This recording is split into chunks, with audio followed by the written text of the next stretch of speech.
দক্ষিণ এশিয়ার সামরিক আকাশে বড় পরিবর্তন আসতে চলেছে। দীর্ঘদিন ধরে গুঞ্জন সম্ভবত সত্যি হতে যাচ্ছে। সাউথ চায়না মর্নিং পোস্টের সাম্প্রতিক রিপোর্ট অনুযায়ী বাংলাদেশ বিমান বাহিনীর জন্য পাকিস্তান ও চীনের যৌথভাবে তৈরি JF-17 থান্ডার ব্লক 3 যুদ্ধবিমান কেনার বিষয়টি গুরুত্ব দিয়ে বিবেচনা করছে ঢাকা। শুধু তাই নয়, এর মধ্যেই একটি সম্পূর্ণ সচল ফ্লাইট সিমুলেটরও ঢাকায় হস্তান্তর করেছে ইসলামাবাদ।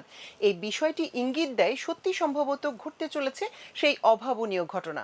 কিন্তু কেন হঠাৎ এই সিদ্ধান্ত? ভারতই বা এটাকে কিভাবে দেখছে? চলুন জেনে নেওয়া যাক বিষয়টি। 24শে মে সাউথ চায়না মর্নিং পোস্টে প্রকাশিত ওই প্রতিবেদনে জানানো হয়, বাংলাদেশ বিমান বাহিনীর বহরে বর্তমানে 8টি রুশ MiG-29 এবং 35টির মতো চীনা F-7 বিমান রয়েছে। তবে সমস্যা হলো, এই বিমানগুলোর বেশিরভাগের লাইফ টাইম প্রায় শেষ হয়ে গেছে। এগুলোকে আকাশে ওড়াতে এখন প্রচুর টাকা এবং কঠোর রক্ষণাবেক্ষণের প্রয়োজন হচ্ছে। আর এ কারণেই বাংলাদেশ তার আকাশ সীমায় সুরক্ষার একটি আধুনিক ও সাশ্রয়ী মাল্টি রোল ফাইটার জেট খুঁজছে। এবছরের জানুয়ারিতে পাকিস্তান ও বাংলাদেশের বিমান বাহিনী প্রধানদের মধ্যে এ নিয়ে উচ্চ পর্যায়ের একটি বৈঠকও অনুষ্ঠিত হয়। এবার জানা যাক কি আছে এই 4.5 প্রজন্মের হালকা যুদ্ধ বিমানে। এতে রয়েছে অত্যাধুনিক অ্যাক্টিভ ইলেকট্রিক্যাল স্ক্যান্ড অ্যারে বা এইসা রাডার। এটি চীনের তৈরি PL-15E এর মতো অত্যন্ত বিপজ্জনক এবং দূরপাল্লার বিয়ন্ড ভিজুয়াল রেঞ্জ মিসাইল ছুটতে পারে।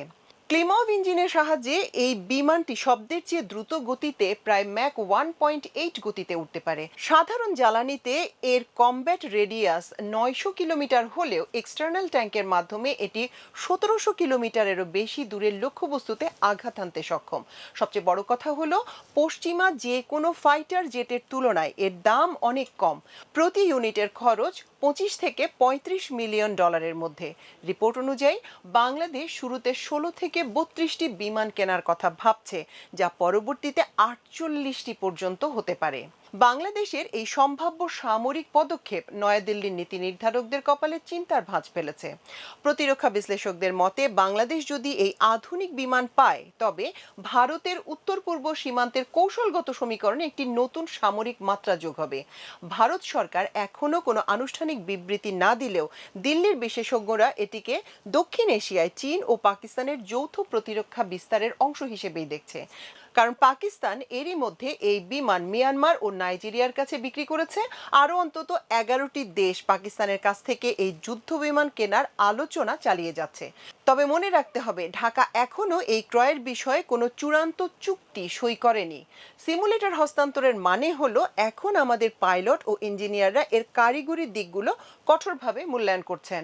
যদি এই চুক্তিটি সফল হয়, তবে এটি যেমন বাংলাদেশ বিমানের আধুনিকায়নে বিশাল মাইলফলক হবে, তেমনি দক্ষিণ এশিয়ার সামরিক ভারসাম্যেও আনবে নতুন এক মোড়।